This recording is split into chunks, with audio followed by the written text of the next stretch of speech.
It was about this time a year ago. I was talking with my mom, and she thought that it would be a really good idea for me and my dad to go on a weekend trip on a JH Ranch, like weekend getaway.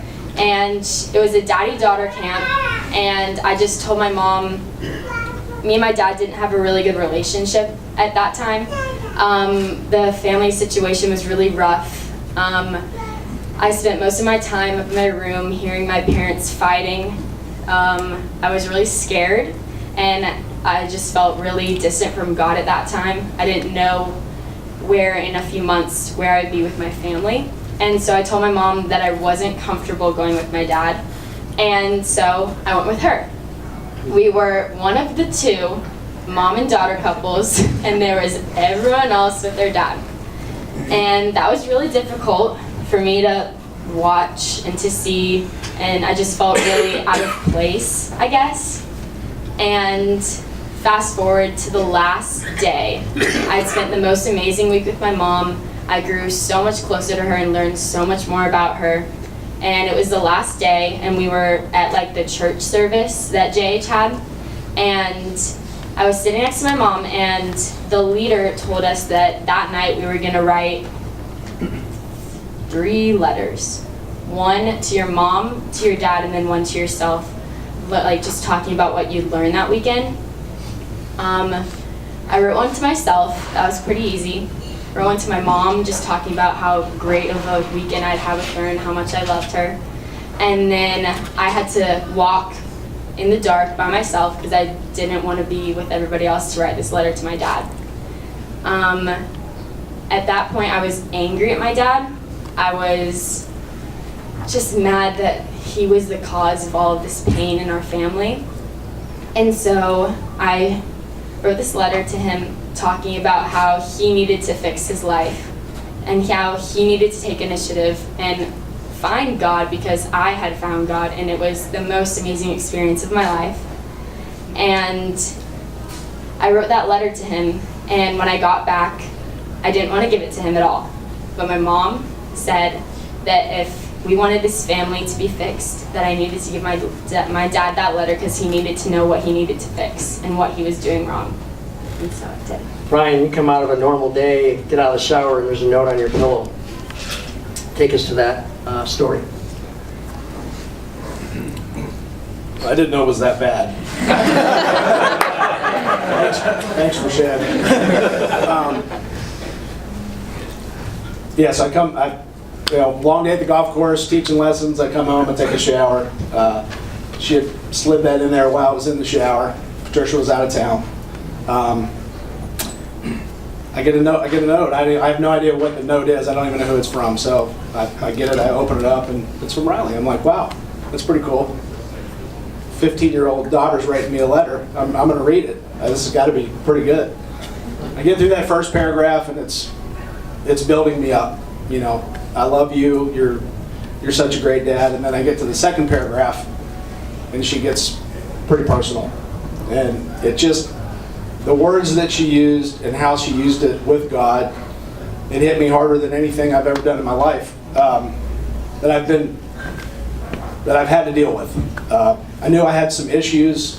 I was trying to deal with them. I didn't know how, but this was the time.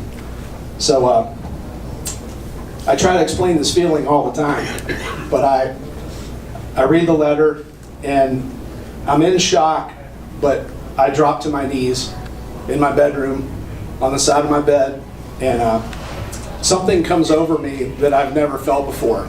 And it was like somebody had lifted a 1,000-pound weight off of my shoulders and was getting ready to make everything better. And I prayed, and I cried, and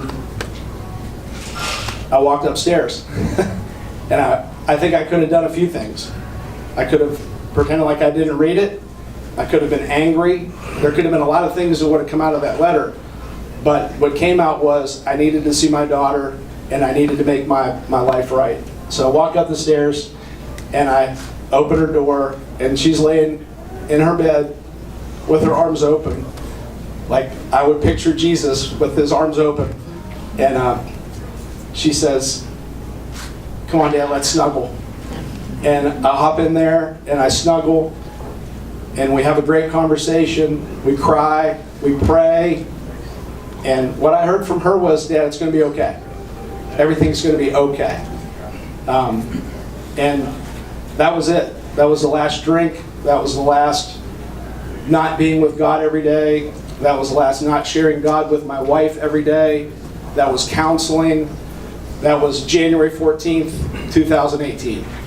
Immediate change. No lapses, no anything.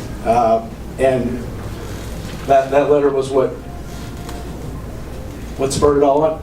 Connor penned a letter to his dad on Christmas Day. And I want him to read that before we pray. Okay, so I'm going to get through this. It's going to be tough, but we're going to do it. So it starts out, "Dear Dad, where do I even begin? Over the last year, you've blown me away. It all started in January when you made a vow to God and your family to get sober and turn your life around. At first, I was skeptical. I had heard it all before.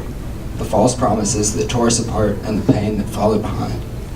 But this time you proved us all wrong, and over the next couple of months, you grew so strong in your faith and as a father to me. I was over the moon. Your relationship with Mom was getting back to normal, and everything was looking up. I was so excited for the future and what was to come.